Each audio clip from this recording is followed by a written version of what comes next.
Merci, bonjour à tous.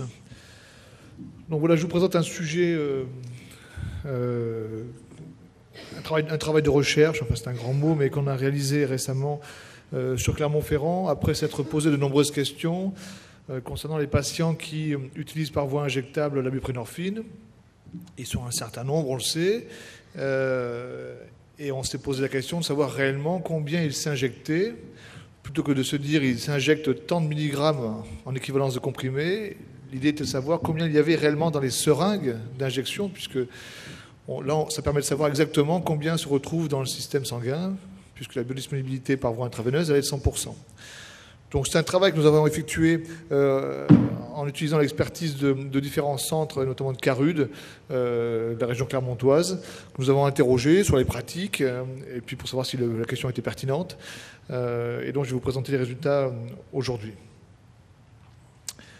Alors il n'y a pas de données dans la littérature concernant le dosage des seringues de buprenorphine. Il y a des données dans la littérature, elle n'est pas très dense, concernant le dosage des drogues à l'intérieur des filtres utilisés, filtres du Steribox, Sterifilt, etc., mais pas dans le dosage de la seringue.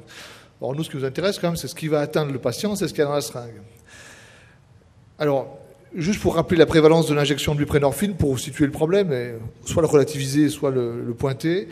Concernant les deux enquêtes qui nous intéressent au sein des CEIP, l'enquête Oppidum et l'enquête Oppema, vous voyez que l'enquête Oppidum, il y a eu 1500 patients traités par buprenorphine, et vous avez des pourcentages d'injection déclarés par les patients qui vont de 5 à 11% si on s'intéresse aux patients sous protocole de soins entre le générique et le Subutex, et qui peuvent atteindre 25% des patients qui ne sont hors protocole de soins, donc qui utilisent la buprenorphine sans prescription la plupart du temps, buprenorphine achetée dans la rue ou un ami.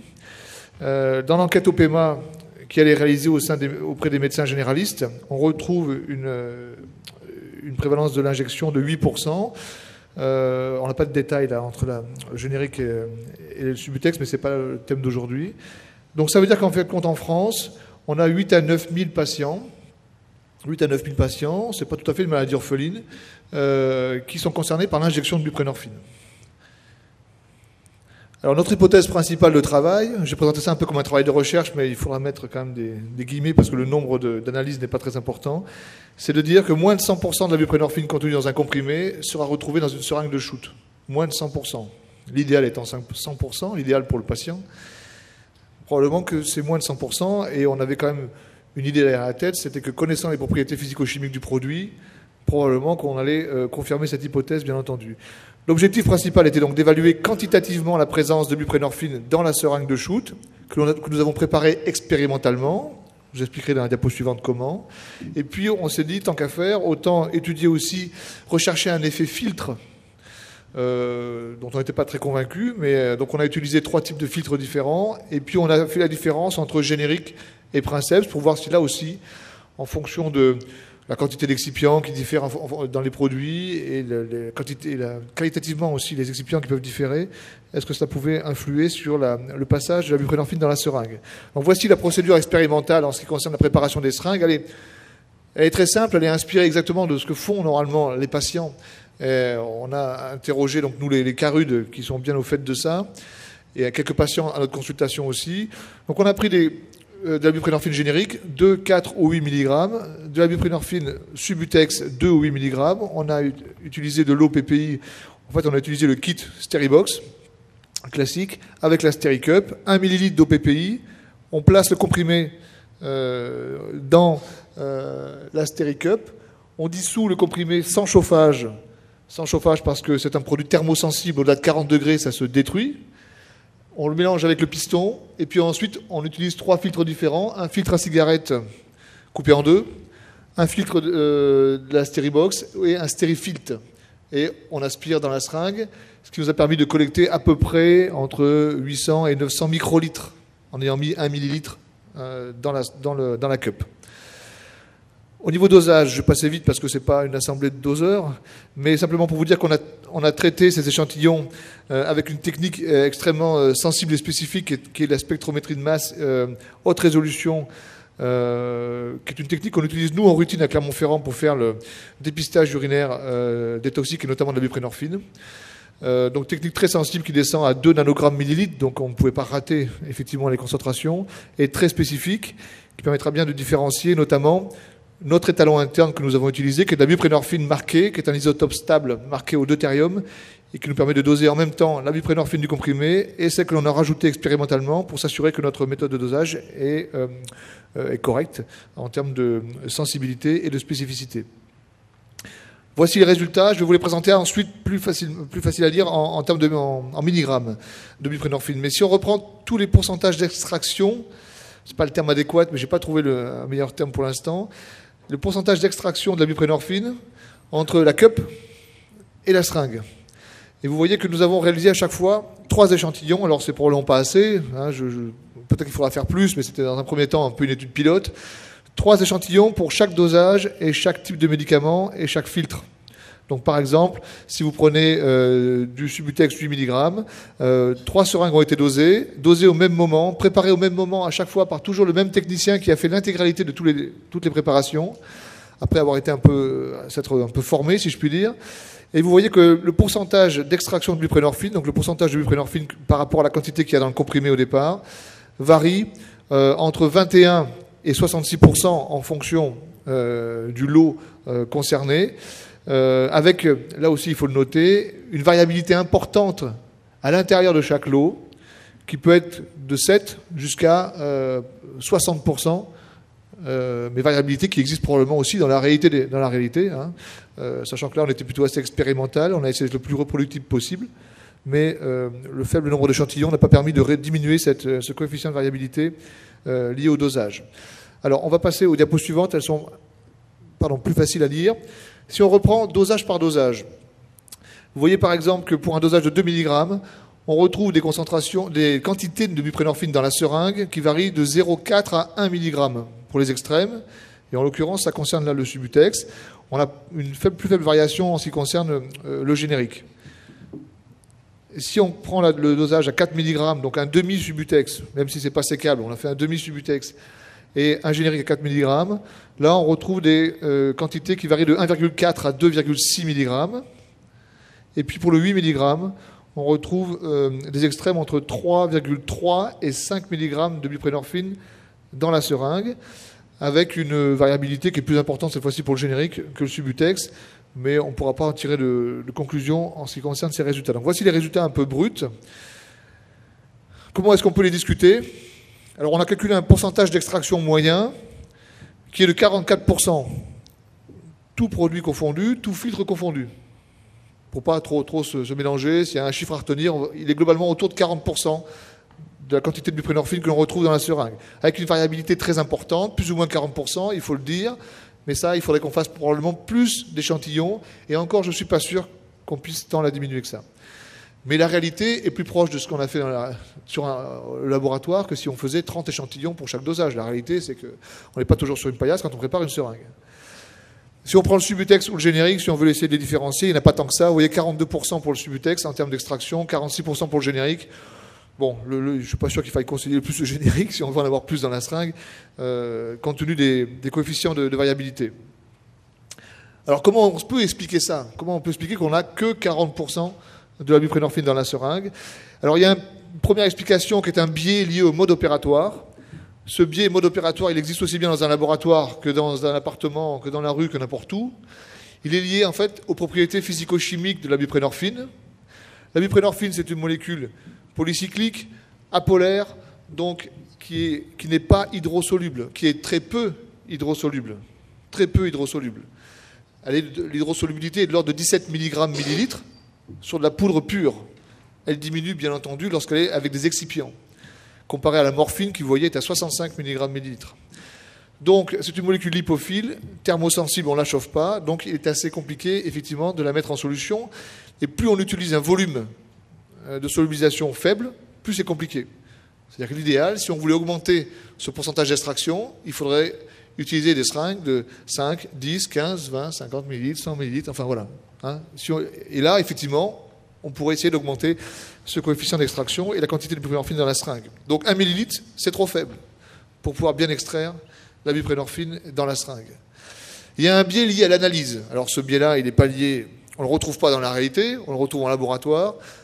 On n'a que 3 échantillons par groupe. Ce n'est probablement pas assez, mais c'était une étude pilote. On ira plus loin si ça peut avoir un intérêt. On a été obligé de diluer parce que les méthodes de dosage sont extrêmement précises, donc on ne pouvait pas leur mettre toute la buprenorphine qu'il y avait dans la seringue. Donc on a dilué au 40 millième. Donc pour éviter les biais liés à la dilution, on a homogénéisé avec des ultrasons qui ne détruisent pas la buprenorphine, nous avons vérifié, et on a réalisé des dilutions intermédiaires, mais ça n'a pas suffi à atténuer l'augmentation des coefficients de variabilité au dosage. Alors, où se trouve la buprenorphine? Si il y a moins de 50% dans la seringue, où elle se trouve? Eh bien, elle est forcément dans le filtre ou dans la Steri-Cup. Alors, je vous ai montré un exemple. Si on prend de la buprenorphine générique 4 mg avec le filtre Steribox, on a une extraction de 51%, donc on va trouver à peu près 2 mg dans la seringue. Et les autres 2 mg se retrouvent dans le filtre et dans la cup. Alors, on a essayé d'extraire et de doser ce qu'il y avait dans le filtre et dans la cup. On a fait une première fois le filtre placé dans 1 ml d'OPPI sans le couper, sans le disloquer, sans le déchirer. On a mélangé fortement et on a réussi à extraire du filtre une première fois 0,3 mg. On a refait une deuxième fois, on a réextrait une autre fois 0,3 mg. D'accord? Et puis il y en a dans la cup, moins bien entendu, mais il en reste dans la cup puisqu'il reste une espèce de petite, une petite boue blanche qui reste dans la cup où il y a encore un petit peu d'OPPI et d'excipient, et on retrouve dans la cup 0,1 mg pour cet exemple-là. Donc effectivement, on sait où le retrouver, et il en reste dans les filtres, et donc c'est comme ça qu'on justifie effectivement que les patients parfois justifient la réutilisation des filtres, pas forcément pour la buprenorphine, mais pour l'héroïne et les autres produits. La morphine par exemple. Donc je conclurai pour cet exposé qui était bref, mais il y avait une idée essentielle qui était de dire on a environ 40% de la buprenorphine dans la seringue. On a permis d'estimer réellement l'exposition à la buprenorphine chez les injecteurs. Le Subutex, si on prend un exemple, Subutex 16 mg par jour, par voie injectable, vous avez que 7 mg à peu près qui vont être injectés, donc absorbés, puisque là vous avez 100% de passage dans le sang, donc 7 mg qui sera absorbé. Si on prend le Subutex 16 mg en voie sublinguale, vous n'avez que 4,8 mg absorbés. D'accord? Parce que la biodisponibilité, donc le passage dans la circulation sanguine de la buprenorphine prise correctement par voie sublinguale, c'est au maximum 30%. Donc moins que les 40% des gens qui se l'injectent. Alors, parce que là, les conclusions, elles peuvent aller vite, c'est-à-dire qu'on dit 40% de buprenorphine chez les injecteurs, il faut leur prescrire plus. On peut dire ça. Enfin, en tout cas, c'est ce qu'on m'a répondu assez rapidement lorsque j'ai montré ces résultats à quelques personnes. Alors, en réalité, une autre question peut se poser aussi. C'est pas une réponse unique, mais est-ce que des patients sous-dosés en termes de prescription, des patients à 2, 4, 6 mg, n'ont pas tendance à utiliser, peut-être de manière aussi un peu inconsciente, une voie qu'ils avaient utilisée auparavant avec l'héroïne, pour se surdoser, entre guillemets, ou se stabiliser. Il n'y a pas toujours une recherche d'un effet positif lorsqu'on shoot, pas toujours. Certains patients décrivent ne plus rien ressentir en shootant, mais ils décrivent être mieux en shootant le produit. Donc probablement qu'ils en font passer un peu plus que par voie sublinguale s'ils ne sont pas assez bien dosés par voie sublinguale. Donc un patient à 6 peut être amené à shooter ces 6 mg plutôt qu'à les prendre par voie sublinguale parce qu'il a peut-être besoin de 8 par voie sublinguale, par exemple. C'est aussi une explication qu'on peut évoquer. Je ne dis pas que c'est la seule. Et puis enfin, ce travail a été un peu initié avec une réflexion qui commence un peu à mûrir en France, mais qui est loin d'être aboutie, mais à laquelle il faut s'accrocher, qui est celle de la substitution injectable, et notamment la substitution injectable par buprenorphine. Parce que bon, il y a des molécules dont on n'a pas le droit de parler. Effectivement, la substitution injectable par héroïne, c'est un peu compliqué. Je ne suis pas sûr qu'on puisse commencer par celle-là. Mais buprenorphine, c'est un médicament qui est autorisé, qui a le mérite d'être relativement sécure quand même, et qui existe en voie injectable, qui est facile à mettre sous forme injectable. Donc la question peut se poser, mais à condition de savoir combien s'injectent les patients. Donc là, c'est un début de réponse. Voilà, je vous remercie.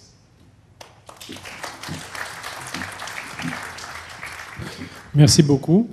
Nicolas Autier, est-ce qu'il y a des questions dans la salle? Madame Stamboul. Oui, Béatrice Stamboul. Donc, je suis au groupe TSO de la commission addiction. Et j'ai un peu travaillé sur ces histoires de substitution injectable par buprenorphine, entre autres parce que ça existe en France. Hein, ça existe donc dans les hôpitaux. Le Temgesic injectable à 0,3 existe. Et qu'à une certaine époque, au début de... Donc moi, je suis sur Aix-en-Provence, qui est une zone où on injecte beaucoup, enfin Marseille, tout ça. Et donc, avec l'accord à l'époque de l'inspection régionale de la pharmacie, ce qui n'est plus le cas actuellement, j'avais proposé de donner à des injecteurs alors, c'est pas haut dosage, puisque c'est de la buprenorphine, bas dosage par définition. Mais donc, j'avais des gens à qui j'ai pu en donner jusqu'à 10 par jour, c'est-à-dire 3 milligrammes. L'idée, c'était pas... Alors, on n'en était pas... Moi, je suis extrêmement convaincu qu'il faut une substitution injectable par BHD pour les raisons que vous venez de dire. C'est-à-dire qu'il y aurait une meilleure acceptabilité, probablement dans un premier temps, que... Et puis aussi parce que ça correspond à une réalité. Là, on est vraiment dans la réduction des risques et tout. Et ce que je proposais à l'époque, c'était parce que c'était des injecteurs fous qui arrivaient à faire jusqu'à 5-6 injections par jour avec les dommages qu'on connaît tous. Et que c'était une façon un petit peu d'apprivoiser. Je leur dis, je vous donne 3 mg par voie injectable et le reste, vous essayez de l'apprivoiser en sublingual. Vous aurez votre nombre de shoots par jour dans des conditions totalement sécures, etc. Et ça avait été assez opérant. Et moi, je pense véritablement, c'est pas en soi une finalité unique, mais c'est vraiment quelque chose qui élargirait vraiment la palette. Et en prime, si je peux avoir votre PowerPoint, pas de problème. J'en ai l'usage. Non, c'est pour montrer à mes patients, c'est pour ça. D'accord. Une autre question. J'en avais une sur le... Pardon ? Allez-y, oui. Fadi Meroué, pardon, excusez-moi, c'est ici. Au fond. Au fond. Cache, Fadi. Hein. Tu nous dis 16 mg, c'est équivalent à 7 mg en injecté. Oui. Nos patients, souvent, ce n'est pas 16 mg qu'ils prennent, c'est plusieurs injections de 2 mg. S'il fait 3-4 injections de 2 mg, ça correspond à quoi en biodisponibilité? Ah non, mais après, là, je raisonne en cumulé. Je t'ai mis un chiffre en cumulé parce que toutes les situations sont possibles. Je suis bien d'accord qu'ils ne shootent pas 16 mg d'un coup. Ils shootent parfois 8, mais parfois moins. Hein, ils cassent. Mais là, j'ai mis des résultats en cumulé. Donc, c'est le cumulé sur la journée. Hein, donc, 7,7, je ne sais plus le chiffre exact. 7 mg, pardon, c'est 7 mg sur 24 heures. Pour quelqu'un qui a 16 mg. Mais si tu shootes, alors je ne sais pas moi, 4 fois 4 mg, eh bien, tu auras 4 fois 1,7 mg qui passera dans le sang sur la journée. Mais comme c'est une molécule qui s'élimine très lentement, de toute façon, tu peux quasiment tu retrouves un steady state aussi bien par voie injectable que par voie orale. Hein, ça change pas grand-chose. Hein. Ce qui est intéressant, c'est d'avoir la dose cumulée par jour, je trouve, pour calculer une dose à prescrire. Hein. Merci beaucoup.